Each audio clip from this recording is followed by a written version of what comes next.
I love great conversations. Hi, my name is Angel Jones. Thank you for joining me on 12-Minute Convos, where I help you create a brand of your own unique real self. Listen in as I have conversations with amazing people from all over the world. Good night, Tom, Tate. How are you going on this wonderful, beautiful night? I'm doing very, very well. So I'm almost ready to retire for the evening. It's been a crazy weekend, but I'm excited to kind of wind things down with this 12-minute conversation. Ooh, and my intention is to wind things up. All right, let's see. Maybe we'll meet somewhere in the middle. Which is cool. Tom, tell me, which part of the world are you in right now? So I am from Philadelphia, Pennsylvania, and I live about 40 minutes outside of the city now. So I'm in the suburbs, and I work at AWeber. We were talking a bit about this briefly, and AWeber is located in Chalfont, Pennsylvania. So just a little suburban area outside of Philadelphia. Oh, sweet. Now tell me, which of your talents is responsible for us meeting? So we initially met at PodFest in Orlando, which was a podcasting conference, and that was a fantastic time. I was actually I was there as a sponsor. I work in digital marketing, and I was there as a sponsor, but I was also really humbled to be able to host a panel of speakers on email marketing. So I guess email marketing is my talent. It's my field of study and interest, and I think that's what led me to PodFest, and that's how we met. Yeah, well, let's dive deeper, because there are many people there that were on panels, but you definitely shined, and it wasn't because you were jumping around with neons. It was more of your humility, it seemed to me. And definitely a marketer needs to have, well, all right, not needs, but I think should have humility. Who did you learn that skill from? That's really a difficult question. I didn't study marketing in school. It's not something I went to school for. I actually studied English and history. So maybe I learned a little bit of humility in studying our past and studying history and studying the creative arts and literature. But in terms of marketing, I've kind of been a student of marketing for quite a while, and a lot of it is really self-taught. Podcasts, books, articles. I just try to absorb as much as I can. I think I admit that there's so much I don't know, and I try to check my ego and just always try to be learning more and consuming as much information as possible. So a lot of my mentors, my marketing mentors, are people I've never met before, but really just people that I've, been able to learn from through all these different mediums that we have available to us. The virtual mentor. Yeah, very important. It's awesome. Yeah. Yep. So let's unpack your podcasting skills. Tell us about your podcast. So I have two podcasts. The first one is a serious podcast. Well, they're both very serious podcasts, but the first one is a marketing podcast. I host a show at AWeber where I work, and it's called Ask Me About Email Marketing. And it started out as kind of a question and answer podcast where we would take questions from the audience and we would kind of hook up the question with a different expert. And I kind of just played the host. But I got so kind of obsessed with podcasting. And, as a podcaster, you start to really like to hear your own voice, or you don't like to hear your own voice, but you love to talk. So I love to just start sharing as much as I could about email marketing. And it turned into a bit of a solo show, a bit of an interview show, and it kind of morphed along the way. But the goal of that show really is just to educate as many people as possible about how email marketing can help you connect with your audience. Not just connect with your audience, but also grow your business.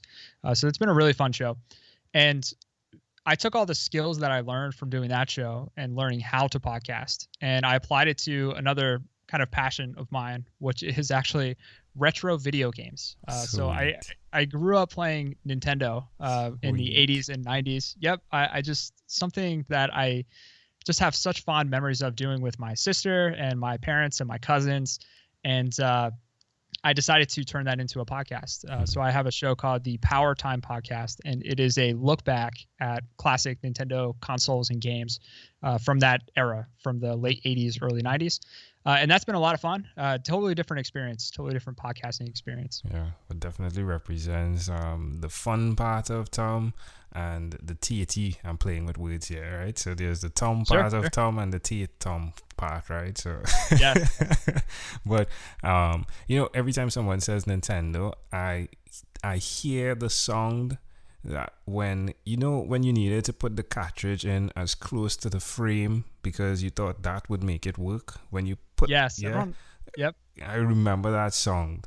Right, so it's like you're putting it in, but you want it as close to the entry of the frame. So you're pressing it in there, and it goes clack, and then you hit power with the power button, and then it doesn't work.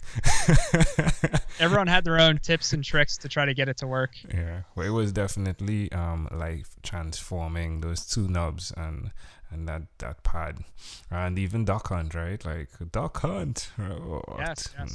Well, tell me why you will continue to repeat these skills. These skills of, yes, you're remaining humbled in the way you deliver messages, but as well as the individual that is. So there's an input and there's an output constantly happening in your life. Why will you continue to repeat that? Again, I think it boils down to just recognizing that there's so much I don't know. And I think I've just always been kind of an inquisitive and person who wants to just always learn everything there is to know about a specific subject. But with marketing, especially digital marketing, it's a field that's constantly changing as the technology changes. So there's always going to be something more to learn. So I think that's why I'm just kind of really drawn to just continuing to repeat this skill and continue to try to hone in that craft. Well, tell me one other thing you've done consistently over the last 3 years. So I think one thing that I do fairly consistently, and I've been doing this for the past 3 years and probably even longer, is just ask really difficult questions. And I always find myself the one person in the room to ask the most challenging questions. It's just something that is in my nature. And I always have found myself in that position, not just at work in my professional life, but at home with my family, with my friends. I'm always the one to kind of ask the question that everyone's thinking, but nobody wants to ask. How does that make you feel? It makes me feel pretty good. Sometimes I will do this, and I'm not always the most popular person in the room. Of course, because it's tough. It's really challenging sometimes to be the I guess devil's advocate is oftentimes the phrase that gets used. But I think it's really important to challenge assumptions, especially when you're solving problems. I think it's important to push a little further. Yeah, suggest to someone out there, there's someone out there that may have the question, but getting up to ask the question in the midst of an audience, in the midst of others, may be challenging. Why should they do what you've done? I think it's really easy to just kind of live life on the surface and not challenge yourself or challenge others, and really just know that the questions are out there, but choose not to ask them. But I don't think that necessarily leads to life best lived if you're not asking challenging questions. And then I think if you are in a role in your job where you have to solve problems creatively, I think that if you're not asking the right questions, and you're not pushing further and asking harder questions, you'll never get to the best solution. You'll always kind of be chasing your tail, I think. So I think I would definitely suggest that others continue to be inquisitive and really ask hard questions. And I think you might be pleasantly surprised with those results. Amazing audience. We are live here with Tom Tate, production marketing manager at AWeber, podcast producer, right, as well. Do check him out. Tom, let's switch gears for a moment now. Let me invite you into my time machine that is surrounded with beautiful, warm, blue Caribbean water. Tom, what is your earliest childhood memory? This is really challenging, but I was thinking about it, and I remember being in the living room of the first house that I grew up in. So the first house I lived in, it was in Northeast Philadelphia. And I remember being in one of those play pens or play yards where you're kind of like trapped in. And I remember my parents were there. I had some family, aunts and uncles were there. And the one memory I have is I remember that people were smoking cigarettes inside the house. And, people really don't do that as much anymore. Most people don't smoke. A lot of people don't smoke. But also, it's kind of unheard of to walk into houses these days and people are actively smoking. But I remember that so vividly, that people were smoking in the house. Wow. How old do you think you were? I was definitely under the age of 2. Wow. So I think I was probably like on the cusp of 2. Wow. Why do you think this memory is so clear? So for me, my parents got divorced when I was in the 3rd grade. And I think that I intentionally held on to as many memories as I could from when they were together. As a kid, like I think I held on to a lot of memories. And I think this one stands out because it was one of the earliest memories, but it was one of the only memories I have of that specific house. So I moved out of that house shortly after I turned 2. We have a few photographs, but not many. So I think I worked really hard to like keep that memory for some reason. Wow. Well, can I offer an interpretation to the thought picture you created in my mind? Sure. Sometimes in life, you are in rooms where it can feel cloudy, right? Where you don't know the answers to what is happening.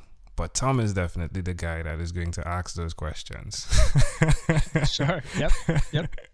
It's fascinating. It's as though I'm seeing you standing there asking the question, why are they smoking in the house? Like, what is going on here? Yes. What is going on here? I'm a 2-year-old. You shouldn't be doing this. Exactly. There are health risks. There are concerns here. But definitely the thought image represents the concentration though that's occurring though for me, the imagery of you just being aware of your surroundings, and that is what it takes to definitely ask great questions. You need to listen first, right? And then ask great questions. It's pretty intriguing. Yeah. If we fast forward to when you were 12, what was your favorite song? So definitely a song by Led Zeppelin. So I'm a big rock fan, and they had a song called "What Is and What Should Never Be," and I just remember listening to that song. Still to this day, I mean, I listen to that song whenever I put on that artist, and it's a great song. It's just a classic rock song, and always picks me up and makes me really appreciate that. It's funny how these things connect, right? Like the name of the songs or the artists. But I mean, a person who asks great questions, it's definitely one of the starting questions, right? Like what is or what shouldn't be. Yes.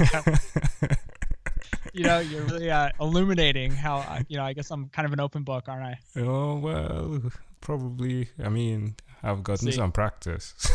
That's true.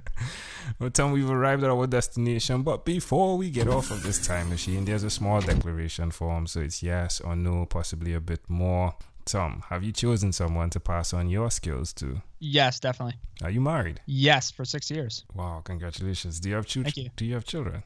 I do. I have 3 kids. My youngest is 3 weeks old today. Wow, congratulations. It's funny how life is. Like, I know you have 3 children, right? So I was about to say, do you have 3 children? Yes. What do I ask next? Usually I say, do you believe in God? I do, most definitely. Do you have an inner circle of friends? I do. Do you watch TV for more than 3 hours a day? No way. Not even close. How about 3 hours a week? Yes. What about screen time, the phone and the computer? More than 8 or less than 8 hours a day? It's probably right around 8 hours a day. Wow. That's pretty impressive, though.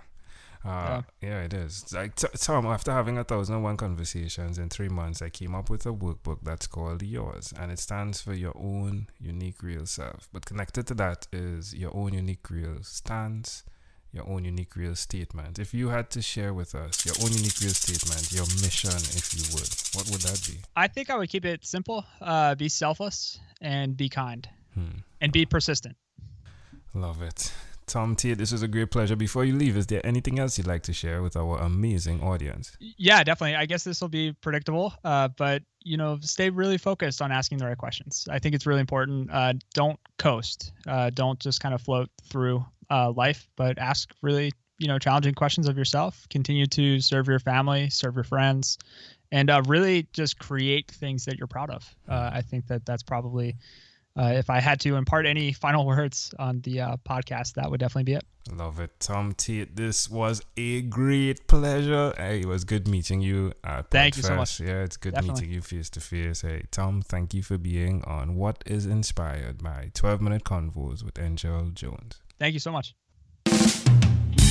Thank you for being on 12-Minute Convos with Angel Jones. Stay tuned for more from our advertisers.